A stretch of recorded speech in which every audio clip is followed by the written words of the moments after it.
चला सर्वांनी मन लावून लक्ष द्या.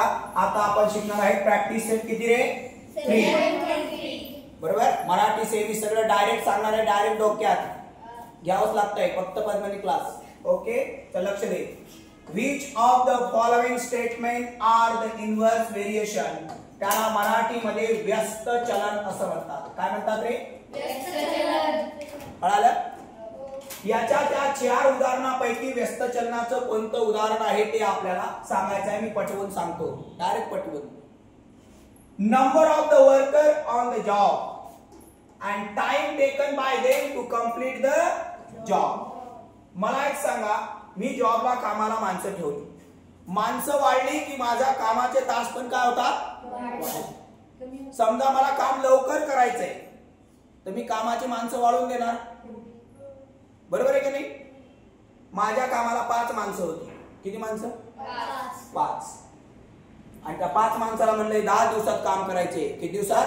10 दिवसात. ते 5 माणसं म्हणले तसलं काय होणार नाही, ते काम लय आहे म्हणलंय. एवढं काम कसं होणार आहे? मग मी काय म्हणलंय, तुम्ही माणसं वाढून द्या. ते म्हणले मग माणसं वाढले की पैसे पण वाढणार, म्हणजे मी मल्टिप्लाय करणार ना त्याचा. समजा मी एवढ्या मजुरांना 1000 रुपये देत होतो, तर आता माणसं वाढले म्हणजे मला पैसे जास्त द्यावे लागणार. म्हणजे या उदाहरणामध्ये काय असणार आहे? इनवर्स व्हेरिएशन असणार. काय असणार आहे? दिस इज इनवर्स व्हेरिएशन. लक्ष दे रे, हे व्यस्त चलनाचे उदाहरण आहे. काय द्यायचं? हे व्यस्त चलनाचे उदाहरण आहे. पुढे वाचा. Number of pipe of the same size to fill the tank. Same साइजचे पाईप आहे आणि त्याच्यावर आपल्याला काय भरायचं आहे? टँक न भरायचंय, पाणी भरायचंय, बरोबर आहे ना? छोटे छोटे नळ आहेत आणि त्याच्यात मला पाईप न पाणी भरायचं आहे. And the time taken by them filling the tank. 5 pipe मी लावले, त्याला म्हणलं की बाबा 10 मिनिटात माझी टाकी भरली पाहिजे. म्हणजे तुम्ही दोघांचा मल्टिप्लाय करणार का नाही? म्हणजे हे एक्झाम्पल कोणतं आहे? हे सुद्धा कोणतं आहे? इनवर्स व्हेरिएशनचं आहे. हे सुद्धा एक्झाम्पल कोणाचं आहे? Inverse variation. हे एक्झाम्पल सुद्धा कोणाचं आहे? व्यस्त चलनाचे आहे. कोणा चलनाचे आहे? समजलं सगळ्यांना? का? कारण ते लागणारा वेळ आणि टाइम आपण याचा नेहमी काय करतो? मल्टिप्लाय करतो. चला पुढे. Petrol fill in the tank of a vehicle and its cost. याचा काय? आता तुम्हाला माहिती आहे की पेट्रोलची जी कॉस्ट आहे आणि व्हेकलची जी पेट्रोल आपण जे फिल इन द टँक आहे आपल्याकडे, त्यात मला पेट्रोल भरायचंय, पटपट पटपट पटपट पटपट पेट्रोल भरायचंय आणि त्याची कॉस्ट, बरोबर आहे की? यांच्यामध्ये मी नेहमी डिवाइड करणार. मी म्हणलं की नाही मला बाबा 4 लिटर पेट्रोल पाहिजे. काय पाहिजे? 4 लिटर. मग तो म्हणणार की बाबा आता पेट्रोल आहे समजा 100 रुपये लिटर. मी म्हणणार नाही नाही माझ्याकडे पैसे नाही, 2च लिटर पाहिजे. मग मला तो काय करणार? डिवाइड करून देणार. काय करून देणार? डिवाइड. म्हणजे याच्यात कोणतं चलन आहे? डायरेक्ट आहे. काय? डायरेक्ट आहे. म्हणजे याच्यामध्ये समचलन आहे. काय चलन आहे? समचलन. मग काय लिहायचं? दिस इज नॉट इनवर्स व्हेरिएशन. काय लिहायचं रे? दिस इज नॉट इनवर्स प्रोपोर्शनल. बरोबर आहे का नाही? Inverse variation. शाबास. इनवर्स व्हेरिएशन हे व्यस्त चलनाचे उदाहरण नाही, म्हणजेच ते समचलनाचं आहे. Area of circle and its radius. पटवून सांगतो गचकन. हा रेडियस आहे आपले, सॉरी हा सर्कल आहे. ए ए ए जाणून. हा सेंटर आहे, ही माझी रेडियस आहे. जर मी रेडियस वाढवली तर माझं या एरियाचं क्षेत्रफळ जो एरिया आहे तो पण काय होणार आहे? वाढणार आहे की नाही? म्हणजे मला डिवाइड करावं लागेल का नाही? म्हणून हे एक्झाम्पल कुणाचं आहे? कुणाचं आहे? डायरेक्ट व्हेरिएशनचं आहे, इनवर्स नाही. म्हणून काय लिहायचं? दिस इज नॉट इनवर्स व्हेरिएशन. म्हणजे ते डायरेक्ट आहे म्हणून ते इनवर्सचं नाहीये. व्यस्त चलनाचं उदाहरण नाही. समजलं तुम्हाला? उदाहरणासहित व्यवस्थित तुम्हाला मी सांगितलेलं आहे, त्यामुळे हे लक्षात ठेवायचं. आता येऊया आपण दुसऱ्या एक्झाम. मन लावून वाचायचं, डायरेक्ट मन लावून. If 15 workers can build a wall in किती रे? 40. How many workers will be required to do the same work in 30 hours? चला मग आता मी इथं काय म्हणणार, पेन चेंज करतो, लक्ष द्यायचं. सपोज काय म्हणणार मी, सपोज जे वर्कर आहे, वर्कर विल बी, याला काय म्हणणार आपण, वर्करला डब्ल्यू, काय म्हणायचं W. अँड कोण उरलं रे, Hours. Hours. How many wall in hours, किती आहे, 48 hours. How many worker will be, म्हणजे आपल्याला विचारलं रिक्वायर, आपल्याला काय विचारलं 30 आवर्स. एक इथं काय आहे, नंबर ऑफ वर्कर आहे, आणि दुसरं काय आवर्स आहे, काय आवर्स. तुम्ही आवर्सला ऐकता एच म्हणा किंवा मग टाइम म्हणा. मग काय म्हणू मी, एच म्हणू का टाइम म्हणू? एच म्हणू, बरोबर आहे का नाही? ए आवर्स विल बी, काय म्हणणार मी आवर्सला, एच म्हणू. म्हणजेच माझ्यामध्ये काय होणार, डब्ल्यू काय होणार, डब्ल्यू इनवर्स व्हेरिएशन मध्ये काय होणार, एच. का टाइम म्हणू, टाइम म्हटलं तर आणखी सोपं जाईल. डब्ल्यू म्हणजे ते आहेच की आपलं, बरं जाऊ द्या, तुम्ही म्हणसाल तसं करतो. डब्ल्यू इनवर्स ला काय येणार रे, एच, बरोबर काय होणार, के. के म्हणजे काय, कॉन्स्टंट. मग बोला, डब्ल्यू मल्टिप्लाय बाय काय होणार, एच, बरोबर काय होणार, के. ह्या सुरुवातीच्या दोन किमती कशासाठी असतात, के काढण्यासाठी, बरोबर का. माझ्याकडे डब्ल्यू किती आहे रे, डब्ल्यू किती आहे, 15. माझ्याकडे एच किती आहे, आवर्स किती आहे, 48, बरोबर का. त्याने मला काय विचारलं, हाऊ मेनी वर्कर, म्हणजे मला त्याने डब्ल्यू विचारलंय आणि एच मला दिलंय, किती दिलंय रे, एच 30. पण जोपर्यंत मी हे बनवत नाही, म्हणजे के काढत नाही, तोपर्यंत मी कोणत्याही प्रश्नाचं उत्तर देणार नाही. चला आता मन लावून इथं लक्ष द्या. मग माझ्याकडे डब्ल्यू किती आहे, बोल पटकन. 15 मल्टिप्लाय बाय किती आहे, 48 is equal to K. K is equal to, या दोघांचा गुणाकार करा, 720. किती होणार, 720, बरोबर ना. आता हे उचलायचं आणि या के च्या जागेवर ठेवायचं. चला बोला काय होणार मग, डब्ल्यू गुणिला एच बरोबर या के ला हटवायचं, 720. याला काय म्हणायचं रे, equation of Variation. Equation of Variation. शाबास. धन्यवाद. समजलं. आता आपल्याला या प्रश्नाचं उत्तर द्यायचं आहे पटालकन. आता लक्ष द्या. म्हणजे डब्ल्यू गुणिला एच बरोबर 720. आता माझ्याकडे किती डब्ल्यू, त्याने मला नंबर ऑफ काय विचारलं रे, वर्कर. इथे लक्ष दे. म्हणजे मला डब्ल्यू जसंच तसंच, एच किती दिले मला 30 इज इक्वल टू 720. म्हणून लक्ष दे भाऊ, डायरेक्ट डोक्यात. तिकडे बघ रे, डब्ल्यू इज इक्वल टू 720, हे इकडे मल्टिप्लाय, इकडे गेले की डिवाइड. बघ डब्ल्यू बरोबर 0 0 कट, 0 0 कट. किती होणार आहे, 24. किती होणार, याचा डिवाइड केलं तर किती येणार आहे, 24. तर किती वर्कर लागणार आहे, 24 वर्कर आर रिक्वायर्ड. काय लिहिणार, 24 worker are required to do the same work in 30 hours. हे सगळं काय करायचं, इथं लिहून टाकायचं. कुठे लिहायचं, इथं सगळं काय करायचं आहे, लिहून टाकायचं. पक्क कळालं, समजलं सगळ्यांना, पक्क कळालं, क्लिअर कळालं, ओके कळालं, डन कळालं. हे बघा समजलं सगळ्यांना.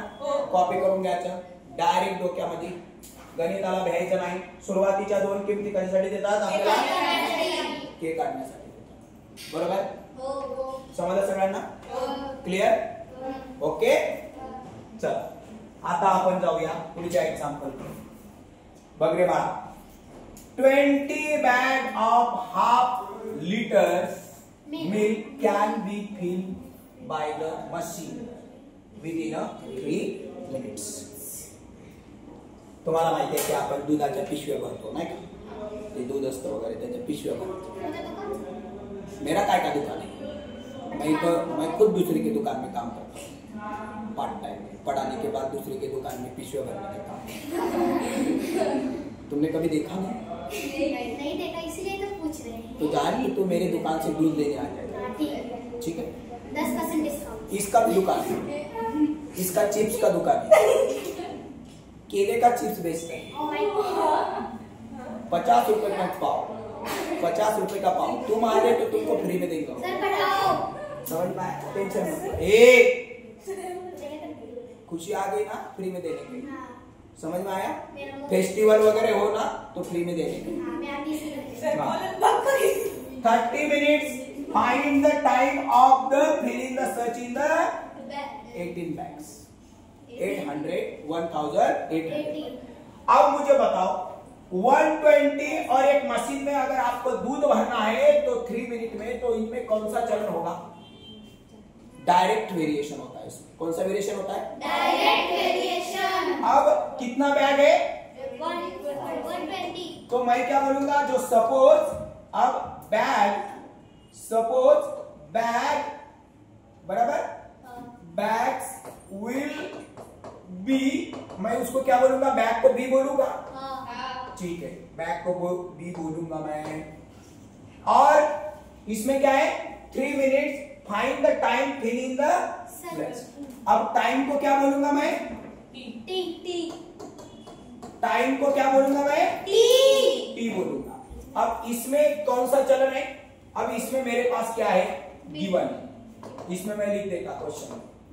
कितना है मेरे पास? बैग बी कितना है? 120. बराबर क्या भैया? कितना टाइम है मेरे पास? 3 मिनट्स है. बराबर क्या रे? 3 मिनट्स है. ये मेरा गिवन है, ये 2 तो मेरा के निकालने के लिए. बराबर ना? उसके बाद बोलो मेरे पास क्या बोला उसने? Find the time. उसने मेरे को टाइम पूछा और मेरे क्या है मेरे पास? फिर बी. कितना बैग्स है मेरे पास? 1000. समझ में आया? चलो तो पहले मैं क्या निकालू? इसका टी निकालू. अब इनवर्स में क्या होता है? बी इनवर्स क्या होता है? अब सॉरी, डायरेक्ट वेरिएशन में ऐसे लिखते हैं. बी डायरेक्ट व्हेरिएशन मध्ये काय रे? टी. म्हणजे बी बरोबर के आणि टी. के लिहितो आपण इथं. बरोबर का रे? लक्ष दे. आता बघ बी किती आहे आपल्याकडे? 120. के मला माहिती आहे का? नाही, कारण मला के काढण्याशिवाय मला काही दुसरं जमणार नाही. चला आता टी किती आहे माझ्याकडे? 3 मिनिट्स. हा इकडे मल्टिप्लाय, इकडे गेला काय होणार? मग के बरोबर किती? 120 डिवाइड बाय 3. तो के इज इक्वल टू किती होणार? 140. ये कितना होगा? 40 होगा ना? तो के इज इक्वल टू कितना होगा? 40. समझ में आया आपको? पक्का? हाँ. अब 140 होगा तो ये के उठाने का और के की जगह डालने का. ये वैल्यू कहाँ पे डालने का मुझे बताओ? के के जगह पे. हाँ तो बताओ b इज इक्वल टू क्या होगा? के टी. तो b, हाँ तो b इज इक्वल टू क्या होगा? इधर कितना लिखना पड़ेगा? 40 टी. तो ये क्या हो जाएगा मेरा? Equation of variation. Of variation. Variation. जोरा कम से बोलो भैया, आपका उत्साह देख के सब लोग बोलेंगे कि वाह क्या नॉलेज है.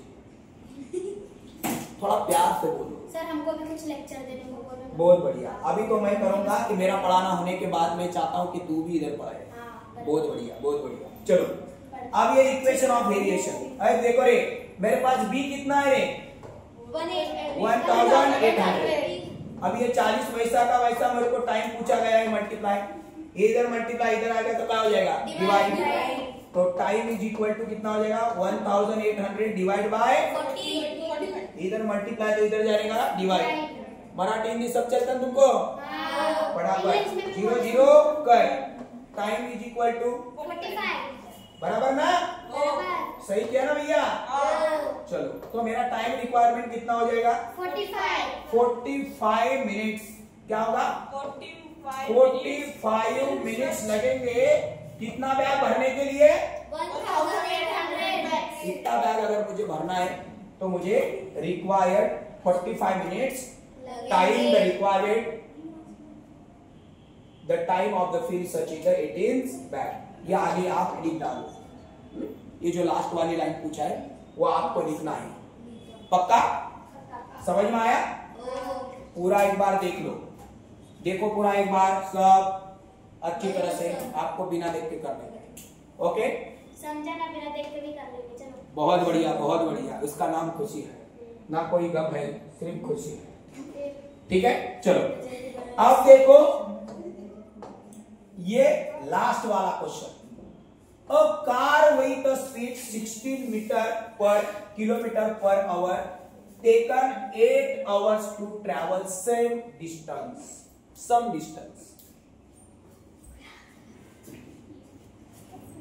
60 मीटर प्रति तास में एक गाडी जाते। किती आवर्स मीटर मध्ये 8 घंट्यामध्ये जाते। बरोबर तिथे what should be increase the speed. किती स्पीड वाढवला तर if the same distance into the cover सारखंच अंतर इन किती मध्ये 7.5 तासामध्ये सारखंच अंतर तिला जर कापायचं असेल तर आपला जो स्पीड आहे तो व्हॉट शुड बी इन्क्रीज किती न वाढवला पाहिजे की जेणेकरून मी 7.5 तासात काय होणार तिथं 7.5 घंटे तक मैं वहां पे पहुंच सकतो। बराबर तू मराठी मीडियम ला प्रश्न वाच जोरात असला प्रश्न वाचणं जोरामध्ये पुस्तक आहे की तुझ्याकडे याच्याकडे आहे दाखवा आणि मी वाचणार वाच इथं काय आहे प्रश्न वाच काय म्हणते दिशा वाच ग प्रश्न एक तू मराठी मीडियम ला तू सेमीला आहे ना वाच प्रश्न वाच जोरामध्ये वाच। हा इथं प्रश्न आहे शेवटचा चौथा प्रश्न वाच म्हणजे यांना कळलं पाहिजे। लक्ष दे तू छोटा आहेस जोरात वाच। एका कारचा सरासरी जोरात वाच 60 किमी तास असताना काही अंतर जाण्यास 8 तास लागतात तर तेच अंतर 7.5 तासात कापायचे असेल तर कारचा सरासरी वेग किती वाढवावा। बरोबर ना? कारचा वेग किती आहे रे 60 किती घंटे लागतात रे 8 घंटे लागतात। मराठी सेमी वाले समजून घ्या, इंग्लिश मीडियमला समजवायची गरज नसते म्हणून मराठीमध्ये वाचायला लावलं। लक्ष दे पण मला कारचा स्पीड वाढवायचा आहे आणि किती घंट्यात पोहोचावं लागेल 7.5। आता किती घंट्यात मला पोहोचणार आहे पण मला किती घंट्यात पोहोचायचे 7.5 मध्येच मला पोहोचायचं। कळलं प्रश्न कळाला चला आता लक्ष द्या। आता मी कारच्या स्पीडला काय म्हणणार कार स्पीड विल बी मी त्याला काय म्हणणार स्पीडला काय म्हणणार काय म्हणणार रे यस म्हणू का okay. Suppose car speed will be किती रे यस म्हणू का and पुढे काय रे आवर्स म्हणजे तो टाइम आहे आपल्याला आवर्स म्हणजे त्याला आपल्याला टाइम बरोबर आहे का नाही। स्पीड लिमिट आवर्स आपण लिहूया आवर्स विल बी काय लिहू रे टी म्हणजेच माझं काय होणार यस इनवर्स व्हेरिएशन मध्ये काय होणार टी बरोबर का रे मग काय होणार yes multiply by T is equal to K मला काय काय गिवन दिलं ते मी इथे लिहिणार. जानू लक्ष द्या. गिवन काय काय दिलं बघ रे. तुला यस किती दिला रे? 60. तुझा टाइम किती आहे रे? 8 आवर्स. यच लिहितो मी आवर्स. तुला फाइंड काय करायचं आहे रे? फाइंड काय करायचं आहे रे? स्पीड म्हणजे यस फाइंड करायचं आहे. आणि तुला टाइम किती दिला आहे रे? 7.5 आवर्स. कळलं काय? हे आपल्याला फाइंड करायचं. जे गिवन आहे ते इकडे कोपऱ्यात लिहायचं. म्हणजे कन्फ्युज नाही झालं पाहिजे मला त्याने काय दिलं आणि काय नाही विचारलं. कळालं का? हा चला बोला आता. यस किती आहे आपल्याकडे? 60 मल्टीप्लाय बाय किती आहे ना? 8. बरोबर किती रे? k. मग k इज इक्वल टू किती होणार? 480. बरोबर आहे ना? 8 × 48. 8 6 जा 48. कळालं सगळ्यांना? पक्का कळालं? आता हा k उचलायचं हे व्हॅल्यू आणि या k च्या जागेवर टाकायचं. चला बोला किती होणार? s multiply by t is equal to k. मग s multiply by t is equal to किती करणार आहे? 480. हे काय आहे आपलं? Equation of variation. याला मराठीमध्ये म्हणतात चलनाचे समीकरण. काय म्हणतात कधी ते? चलनाचे समीकरण. चलनाचे समीकरण. जोपर्यंत आपण चलनाचे समीकरण काढत नाही तोपर्यंत आपण कोणत्याही प्रश्नांचं उत्तर देऊ शकत नाही. मग ह्या ज्या दोन किमती दिलेल्या असतात ह्या दोन किमती कशासाठी दिलेल्या असतात? के काढण्यासाठी. म्हणजे चलनाचे समीकरण काढण्यासाठी. चला आता आपल्याकडे बघा काय आहे. इकडे बघा रे. यस बरोबर किती आहे आपल्याकडे? यस बरोबर किती आहे? यस बरोबर विचारलंय. क्वेश्चन टाइम किती आहे रे? 7.5. 7.5 म्हणजे किती माहिती आहे ना? इकडे बघा 7.5 आवर मध्ये मला पोहोचायचे. किती? 7 पॉइंट किती होणार? 5. बरोबर किती होणार? 480. इकडे मल्टिप्लाय इकडे गेले की डिवाइड. मन लावून लक्ष द्या. आता हार्ड आहे जरा. 140 डिवायडेड बाय काय होणार? 7.5. मला हा पॉइंट काढून टाकायचा आहे. दीदी लक्ष दे. 1 हा मला पॉइंट काढून टाकायचा आहे तर मी एक 0 काय होणार? वाढवणार. आणि आता डिवाइड बाय 75. बरोबर. यांचा जर का मी डिवाइड केला बरोबर आहे का नाही तर माझं उत्तर किती येणार आहे? 64 येणार. किती येणार आहे? 64. आता ज्या मुलांना तुम्ही म्हणता सर हे कसं केलं तुमचं का पाठ होतं तर तुम्ही इकडे मल्टिप्लाय करू शकता. कुठं? आपले सॉरी मल्टिप्लाय डिवाइड करू शकता. मी करून दाखवतो कोपऱ्यामध्ये. कळलं? तुम्हाला ऑलरेडी येतंय. मी बेसिक मध्ये हे तुम्हाला शिकवलेलं आहे. 75 सब किती होणार आहे? 6 पंच 30. हातचे उरले 3. साइन 7 42 आणि 3 किती होणार आहे? 45. 75 गुणिले मी 6 केले तर माझे 450 येतात. 0 3 0 वरून किती घेतलं रे? 3. 300 आणि 75 चूक किती होणार आहे? 300 रुपये. आलं उत्तर बरोबर? 75 गुणिले जर का मी 4 केले तर 30 येतात. 4 पंच 20. हातचे उरले 2. 4 7 28 आणि 2 30. बरोबर? तुम्ही म्हणाल नको की सरांनी अंदाजे दिले. डायरेक्ट करून दाखवलंय. Direct okay. कळलं? आता पहिला माझा स्पीड किती होता? आत्ताचा स्पीड किती आहे माझा? 64. पहिला म्हणजे जे मी काढलंय आता तो 60 नुसार माझा 64 स्पीड आहे 8 आवर नुसार. पण आता माझा टाइम कमी झाला 7.5 झालाय. तर मग आता मी काय करणार आहे? माझं जे दोघांचं डिस्टन्स आहे बरोबर. आता मी याला हे तुम्हाला समजण्यासाठी थोडं याला काय करतो? छोटं करतो. हा थोडं जास्त नाही. बरोबर का? आणि मला एक सांगा माझा पहिला स्पीड किती आहे? हा माझा पहिला स्पीड किती आहे? 60. आताचा स्पीड मी किती काढलाय? 64. मग दोन्ही स्पीडचं डिस्टन्स किती आहे? त्यांनी काय विचारलं मला? What should be increase the speed. मग लिहायचं इन्क्रीज द स्पीड. काय द्यायचं? काय द्यायचंय? Increase the speed. Increase the Speed. Car speed is equal to 64 minus 60. म्हणजे तुला काय करावं लागेल? 4. What should be increase the speed? तर तुला तुझा 4 km किलोमीटर पर आवर न तुला तुझा स्पीड काय करावा लागणार आहे? वाढवावा लागणार आहे. समजलं सगळ्यांना? हो. त्यांनी जे आपल्याला विचारलं हे त्या प्रश्नाचं उत्तर. सगळ्यांना दिसतं फळ्यावर? क्लिअर दिसतं? बघून घ्या एकदा. कोणता एक्सरसाइज होता आपला? 7.3. 7.3. जर तुम्ही विसरले तर परत आपल्या युट्यूबला काय करायचं? बघायचं. कळालं? Okay, done.